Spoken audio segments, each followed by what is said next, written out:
Assalamualaikum warahmatullahi wabarakatuh. Apa kabar semuanya, khususnya rekan-rekan dosen dimanapun Anda berada. Semoga dalam kondisi sehat walafiat. Sebelumnya saya ucapkan selamat bagi teman-teman semua yang lulus Serdos di gelombang 1 dan gelombang 2 tahun 2020. Bagi Anda yang belum lulus, mudah-mudahan di gelombang selanjutnya merupakan rezeki. Kali ini saya akan mencoba sharing tentang pengalaman saya ketika mengikuti Serdos di gelombang 1 tahun 2020. Mudah-mudahan dengan sharing ini akan memberikan pencerahan kepada teman-teman semuanya yang ingin mengikuti Serdos selanjutnya. Saya akan sharing lebih kepada kendala-kendala apa saja sih yang saya hadapi ketika mengikuti Serdos di gelombang 1 tersebut. Jadi nantinya diharapkan dengan sharing ini Bapak Ibu semua tidak mengalami kesulitan seperti yang saya alami, sehingga proses mengikuti sertifikasi dosen itu dapat berjalan dengan lancar. Selama mengikuti sertifikasi dosen itu kendala yang menurut saya agak menyita waktu itu, yang pertama adalah upload dokumen bukti. Terus yang kedua itu peran bidang kemahasiswaan. Terus yang ketiga itu berhubungan dengan TKBI dan TKDA. Terus yang terakhir mengenai deskripsi diri. Kendala pertama yang saya hadapi adalah upload dokumen bukti. Ketika Anda dinyatakan eligible untuk mengikuti sertifikasi dosen, hal yang Anda harus lakukan adalah melengkapi seluruh dokumen yang diperlukan untuk proses sertifikasi dosen ini. Di antaranya adalah jurnal, terus kemudian hasil pengabdian masyarakat, dan sertifikat-sertifikat lain yang mendukung. Semuanya itu diperlukan bukti berupa boleh sertifikatnya, boleh jurnalnya, atau boleh laporannya itu untuk pengabdian masyarakat. Nah, masalah yang terjadi adalah karena misalnya jurnal itu jumlahnya besar, ketika diupload di laman sister itu membutuhkan waktu berjam-jam. Dan ketika saya coba malah gagal, sehingga ketika saya mencari informasi bagaimana sih cara menguploadnya biar sukses gitu, ternyata mudah. Ternyata kita cukup upload covernya saja, kemudian keseluruhan jurnalnya itu Anda simpan di Google Drive, kemudian yang diupload di laman sister itu cukup linknya saja, sehingga nanti panitia sertifikasi dosen ketika ingin melihat jurnal Anda tinggal klik link yang Anda bagikan di laman sister tersebut. Kendala yang kedua adalah riwayat peran bidang kemahasiswaan. Kendala kedua yang saya hadapi adalah tentang riwayat peran bidang kemahasiswaan.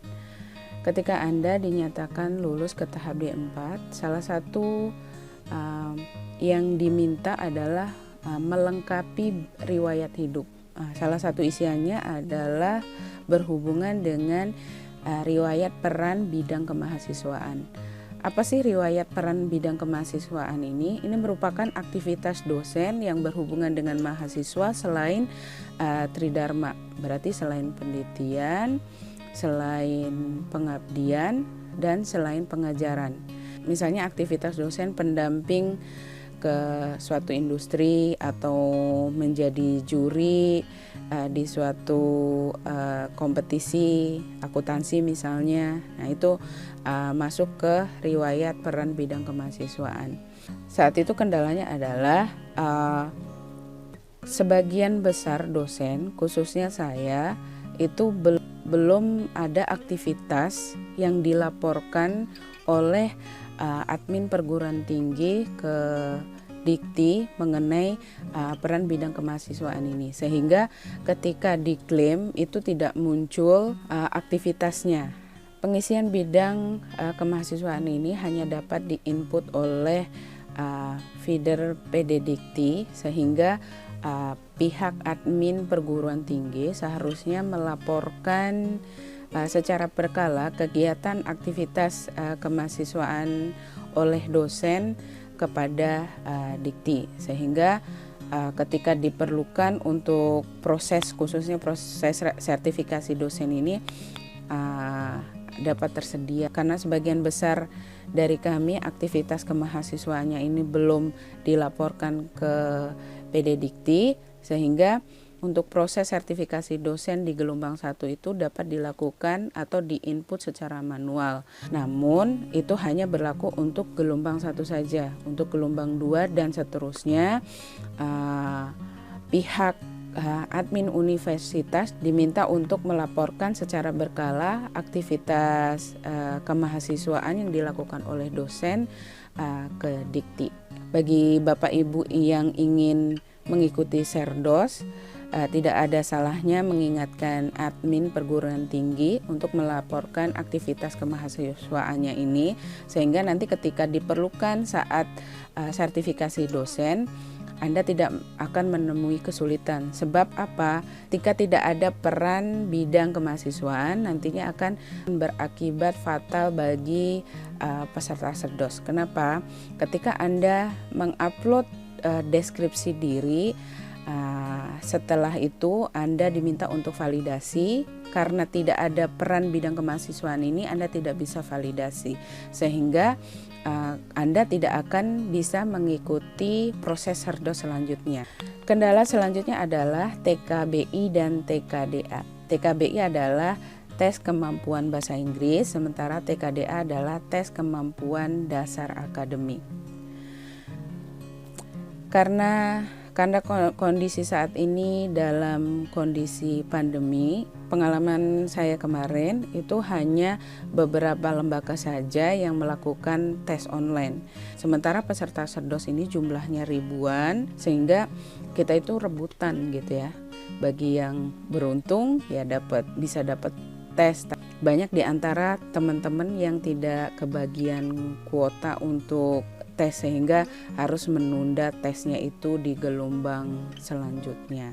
Untuk mengantisipasi hal tersebut, ternyata TKBI dan TKDA ini sertifikatnya itu berlaku selamanya atau seumur hidup. Artinya ketika Bapak Ibu belum mengikuti sertifikasi dosen tetapi sudah melaksanakan tes TKBI dan TKDA saat ini, itu dan Anda akan mengikuti sertifikasi dosen misalnya 2 tahun kemudian, maka sertifikat yang Anda peroleh di 2 tahun sebelumnya tadi itu dapat digunakan, asalkan ketika Anda tes itu Anda sudah menjadi dosen tetap di tempat Anda mengajar tadi. Jadi kesimpulannya, jangan menunggu Anda dinyatakan eligible untuk mengikuti Serdos baru mengikuti tes TKBI dan TKDA tadi. Berikut ini lembaga-lembaga yang diakui oleh PD Dikti untuk melakukan tes TKBI dan TKDA.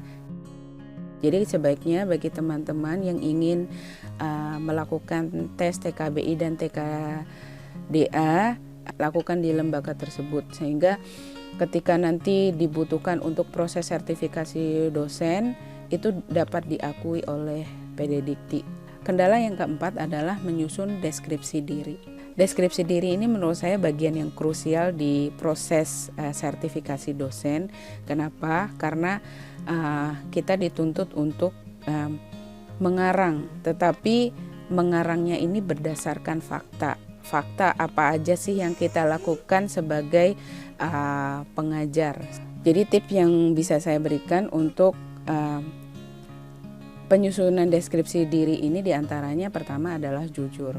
Jujur di sini maksudnya tuangkan apa saja yang benar-benar Anda lakukan selama menjadi tenaga pengajar. Terus yang kedua adalah ketika Anda dinyatakan eligible untuk mengikuti proses sertifikasi dosen, sebaiknya Anda juga memulai membuat deskripsi diri.